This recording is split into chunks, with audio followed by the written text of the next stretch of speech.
Football junkies, I need you to find this game on Sunday, late afternoon game. CFL Grey Cup. It's in Winnipeg. Probably cold, probably snow.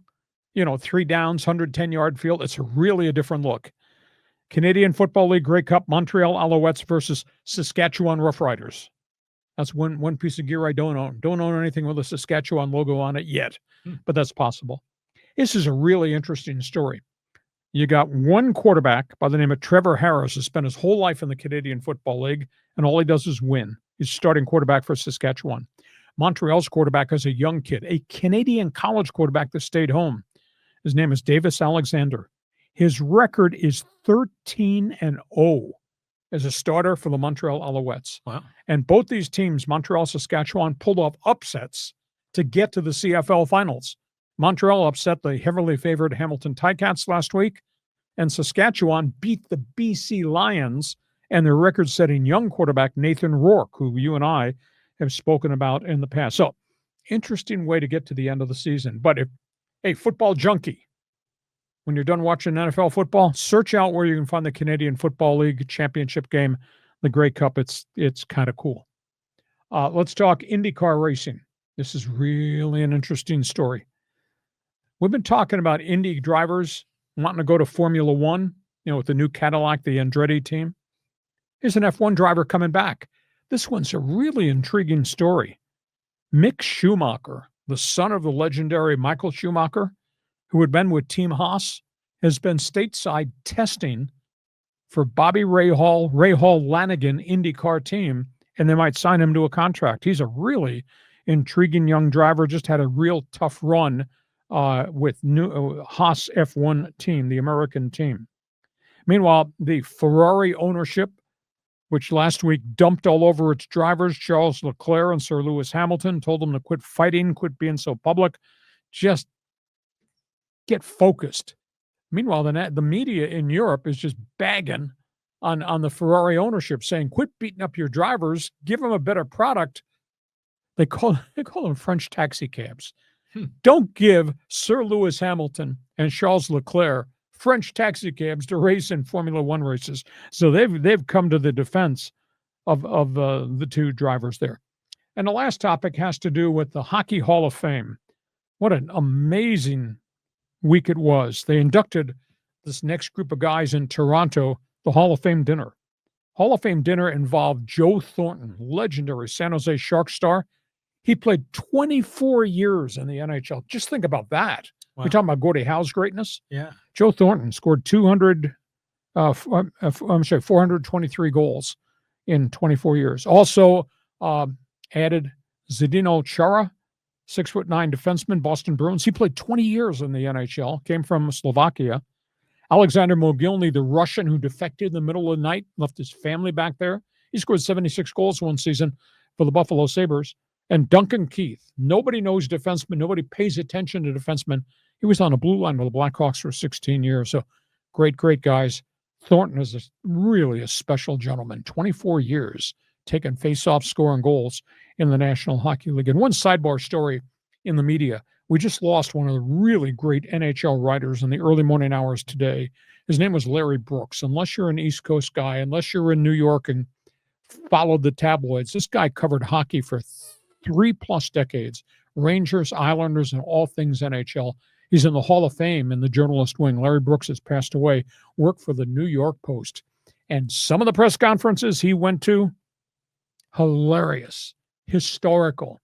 The only way I could say is if you're holding a press conference, your name is John Tortorella, the coach of the New York Rangers. Oh, yeah. Larry Brooks come to the press conference. It's like razor paper.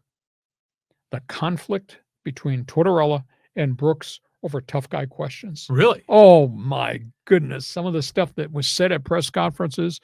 And Tortorella was great. He'd stand there and respond. What kind of dummy would ask a question like that?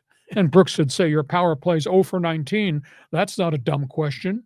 Your power play's dumb. And they went back and forth. Larry Brooks passes away at age, I think he was 71. He was brassy. He was ballsy. Just a beat writer, doing the job the way the job should be done. Well, that's like East Coast reporter stereotype, isn't it? Yeah, just like you. That's where you learned your brass tacks. I have some questions about this Canadian Football League. Now, didn't I read in the Best 15 that they've recently changed some of their rules for next year to be more like the NFL? Yeah, right? they're moving the goalpost back. They used to have a 20-yard deep end zone. It's going to be a 10-yard end zone like the NFL has. Mm-hmm. They're also, the field is really wide. They're going to make it a little bit more concise, but it's still going to be 110 yards that way. It's still going to be 3 downs because that's the history of the CFL. But they are changing some of the rules, I think, to add a little bit more diverse offense there. Okay, interesting. And then my second question is what is an Alouette? Montreal Alouettes, do you know? That's a good question. I think I will turn this over to somebody on Fans Forum who comes from Quebec, Montreal. What is an Alouette? I don't know if it's a French explorer. I don't know. It's obviously French. I'm not sure what it is.